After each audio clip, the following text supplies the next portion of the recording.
પરમાત્મા, હે હરિ, હે પ્રભુ, તમે સચ્ચિદાનંદ સ્વરૂપ છો. સચ્ચિદાનંદ સ્વરૂપ એટલે ઘણી વખત એવું લાગે આટલું સત્ય હશે પછી ઓછું થઈ જાય, વધે નહીં. સચ્ચિદાનંદ, સત્ય ને સત્ય, યુગો ને યુગો સુધી એ જ ઝાંખી, એક સ્વરૂપ. કોઈ પણ જમાનો હોય છતાં પોતાનું સત્ય, પોતાનો પ્રકાશ, તેજ એમને એમ વિચલિત રહે. અને હે પરમાત્મા, હે હરિ, તમે તો આધિ વ્યાધિ અને ઉપાધિને હરનાર છો. તમારા ગુણ કથ્યા જાય નહીં. હે પરમાત્મા, હે મારા નાથ, આપના ચરણોમાં હું કોટી કોટી પ્રણામ કરું છું. ઈસુદાસજી મહાત્મા પણ દુહાવલીમાં લખે છે, હે પ્રભુ, હે મારા નાથ, હે દ્વારકાધીશ, તો નારાયણ હું તુજ જપા, પણ નારાયણ હું તુજ જપા રે. હે બાપ, હે ઠાકર, નારાયણ હું તુજ જપા, ઈણ કારણ હરિયાજ પણ જાદી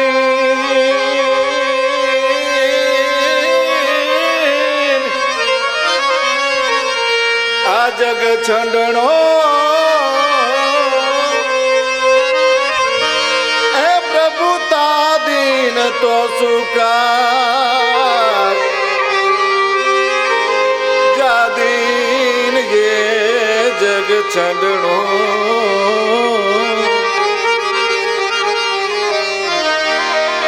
તાદીન તો સુકાર.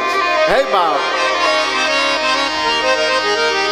હે મારા મુરલીધર, નારાયણ હું તુજ જપા, ઈણ કારણ હરિયાજ. હું એટલા માટે યોગ કરું છું, એટલા માટે તપ, સાધના, ભક્તિ, માળા, બેરખા. શું કામ? નારાયણ હું તું જપા, ઈણ કારણ હરિયાજ, જા દિન જગ છંડણું, તો આ દિન તો સુકાજ. જ્યારે અહીંયા તો મારો પરિવાર છે, સમાજ છે, ઘર છે, પણ જ્યારે અહીંથી તારી ગતિમાં જ્યારે મારે આવવું પડશે ત્યારે હે મુરલીધર, હે મારા બાપ, હે ઠાકર, તું અમને તારા ચરણે રહેવાને ક્યાંક સ્થાન આપજે. અહીં એવી વંદના કરી છે વેદવ્યાસજીએ કે તમે તો ત્રિવિધના તાપ હરનારા છો. ઈસુદાસજી મહાત્મા એમ કહ્યું કે અમે તમારે શરણે છીએ. જેમ જેમ આ પૃથ્વીના મંડળ ઉપર, આ ધરા ઉપર, આ વસુંધરા ઉપર, આ જમીન ઉપર કામ, ક્રોધ, લોભ, મોહ, અહંકાર વધી જતા હોય અને ત્યારે મારા નાથે કહ્યું છે, યદા યદા હિ ધર્મસ્ય ગ્લાનિ ભવતુ ભારતા. અહીં દ્વારકા ક્ષેત્ર તો છે જ, પણ એક તો મોરને પાછી ઢેલ ચડાવી હોય અને પાછો નાચ કરતો હોય એટલે ભડકેશ્વર મહાદેવનું સાનિધ્ય મળ્યું અને પાછું આ ગીતા મંદિર.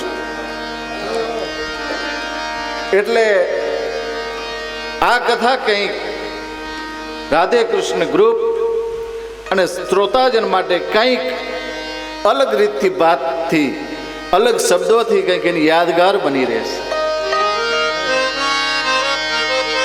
અને મુક્તિ તો એને જ કહેવાય જેમાં આનંદ આવે એનો થાક નથી લાગતો.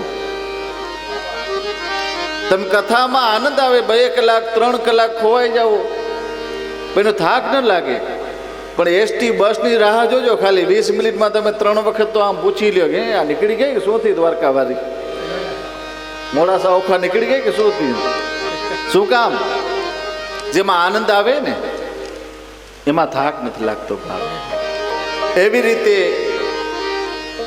આ ભક્તિના ખેડામાં, સાધનાના ખેડામાં, અર્ચનાના ખેડામાં કઈ સંતો, ભક્તો, સુરવીરો, દાતારો આ પૃથ્વીના તળિયાની માલિપા રાખ બની ગયા, પણ છતાં એને લેશ માત્ર અફસોસ નથી. એવા સંતો કંઈક થઈ ગયા કે જેના જમીન ઉપર સાધના કરી કરી એના ઉપર રાફડા જામી ગયેલા, કીડીઓ એના હાડકા લઈ, એના આંતરડાના કટકા લઈને બહાર નીકળી, છતાંય પણ એને અસંતોષ નથી. કારણ કે હું કંઈક કરું છું, હું સાધના કરું છું, તપ કરું છું, યોગ કરું છું.